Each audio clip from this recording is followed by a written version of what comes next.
Desejando uma ótima tarde aos integrantes aqui do nosso Tempo Real. Sávia, direto de Brasília. Boa tarde para você, Sávia. Que sexta-feira vazia, hein, Sávia? Boa tarde. Sexta-feira vazia. Eu não sou Arthur Lira, mas eu também dou recados. Está muito vazio aqui sexta-feira. Os deputados, senadores viajando, vão para suas bases, mas Brasília segue movimentada nos bastidores. Muito bem, vamos falar sobre isso. Elivaldo Barbosa aqui com a gente também, além de Paula Sampaio. Boa tarde, Elivaldo. É isso, Joelson. Boa tarde, Sávia, Paula, e boa tarde a você que segue em nossa companhia.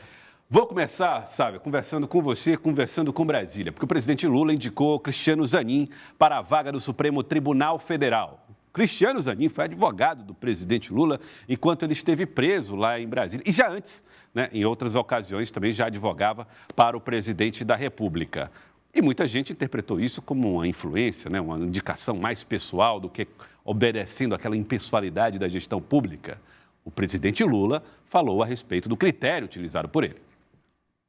Todo mundo esperava que eu fosse indicar o Zanin, não só pelo papel que ele teve na minha defesa, mas simplesmente porque eu acho que o Zanin se transformará num grande ministro da Suprema Corte desse país. Eu conheço as qualidades como advogado, conheço a qualidade dele como chefe de família e conheço a formação do Zanin.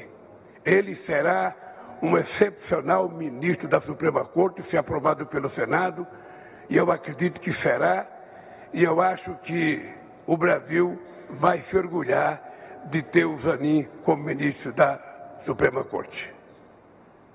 Surpresa não foi, Sávia, mas a justificativa me parece que ela tenta corrigir ou tentar amenizar as impressões que deixou, de que ele está indicando uma pessoa que é um advogado a quem ele tem uma gratidão.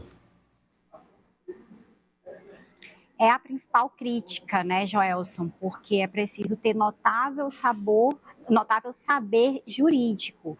E o Zanin é um advogado respeitável, mas aí a ser considerado um jurista tem uma certa distância. E, além disso, tem o princípio da impessoalidade na administração pública. Então, assim, foram muitas críticas, fora as críticas da própria base do presidente Lula, que gostaria de ver uma mulher, gostaria de ver um jurista negro no Supremo Tribunal Federal. O presidente Lula não se comprometeu publicamente com essa pauta, mas foi cobrado por conta da representatividade. A gente tem, as mulheres são maioria na população, os negros e pardos também maioria na população, e essa é uma bandeira do PT, uma bandeira da esquerda de inclusão. Então também foi uma crítica feita. Agora, mesmo com toda essa recepção, inclusive dos apoiadores do presidente, de um tom mais crítico, ele manteve essa decisão e agora, depois da primeira temporada, tem a segunda temporada, que é a sabatina, e claro, não há dúvidas de que o Zanin vai passar por essa sabatina, também não há dúvidas de que ele vai ser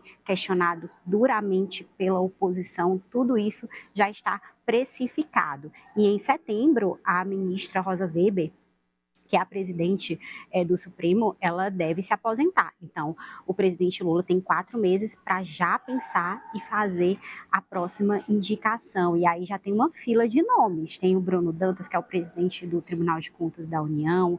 Tem Rodrigo Pacheco, que é o presidente do Senado. A gente já falou aqui no programa, no Jornal do Piauí, que ele é um nome cotado para o Supremo também. Então, são questões que se levantam. Lembrando que o Cristiano Zanin tem 47 anos, então ele vai ficar até 2050. É muito tempo tendo influência na Corte Constitucional do país. E o Supremo, Joelson, a gente acompanha, ele mudou muito o perfil. Ele era para analisar só a constitucionalidade das leis, obedece à Constituição, não obedece, e aí se faz uma interpretação. Mas a gente vê que não é isso que acontece. Os juízes, os ministros, eles estão ali participando do processo político, dando entrevista, dando opinião, então termina que a corte ela é muito política e por isso que todos os holofotes e as atenções estão voltados para essas indicações no Supremo. Queria já puxar com o Elivaldo Barbosa. Elivaldo Barbosa, a Suprema Corte participa demais no Brasil, da realidade brasileira. Aprecia demais, julga muito se comparadas com outras Supremas Cortes. O que acontece? O que é que tem acontecido na prática? É que todos os presidentes da República, no mandato ou pós-mandato, acabam tendo 1 ou 2 processos nessa Suprema Corte. e aí pensam 1000 vezes na composição e nas indicações que farão desses novos integrantes do STF, né, Evaldo? Acaba sendo uma coisa complicada de se... Complicado.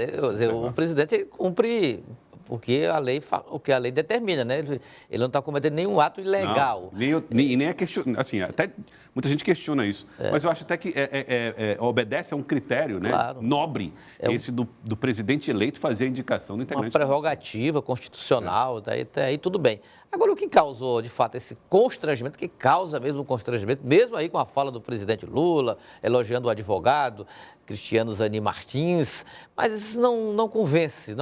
Isso causa um constrangimento muito grande. Ele vai ser aprovado, vai ter o debate lá na Comissão de Constituição e Justiça, mas vai ser aprovado, vai ser já convocada a CCJ, o presidente Davi Alcolumbre não vai fazer o que fez com André Mendonça, que foi um indicado de Bolsonaro, passou quase 100 dias para realizar lá a sabatina na CCJ. Com Cristiano Zanin vai ser bem mais rápido isso aí, vai enfrentar lá algumas pedreiras de situação até constrangedora, mas vai passar, depois passa no plenário e assume lá no Supremo. Estão os ministros todos já prontos para receber o novo integrante da Corte, isso já vai acontecer. Agora, de fato, é uma situação de extremo constrangimento, que uma coisa é o presidente escolher um jurista, claro que ele não vai escolher um adversário, mas escolhe ali um jurista que pode ser ligado a ele, até um amigo e tudo mais, mas não tem assim uma ligação tão próxima do ponto de vista profissional, né?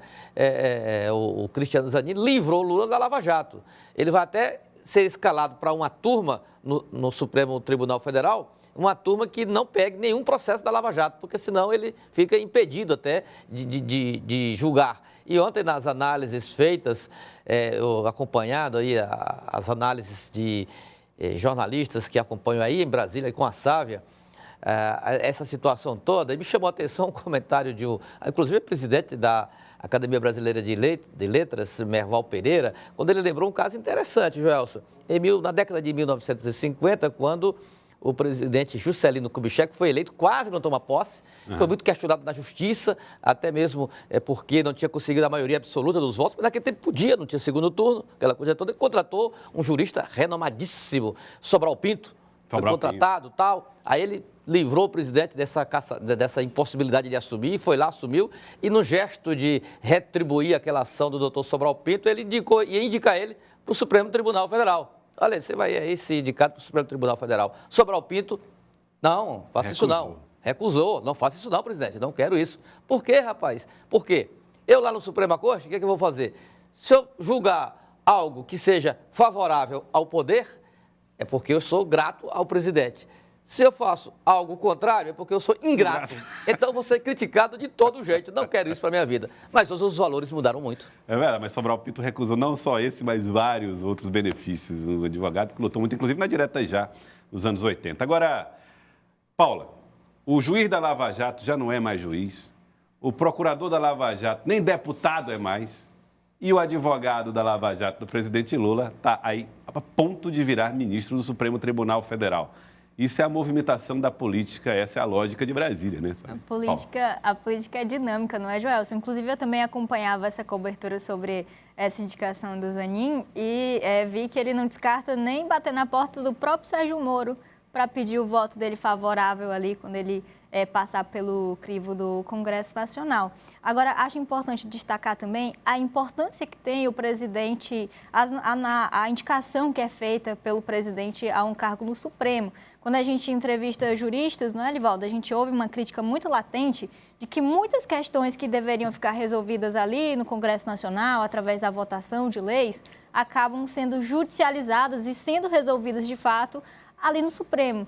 Então, o presidente ter nomes alinhados ou próximos a ele ali no Supremo é quase tão importante quanto ter uma base fortalecida no Congresso Nacional. Agora, é claro que gerou um constrangimento, como o Elivaldo falou, até porque haviam outros nomes ali, inclusive mais próximos, ligados aos ministros, que aguardavam e se consideravam preparados para essa indicação.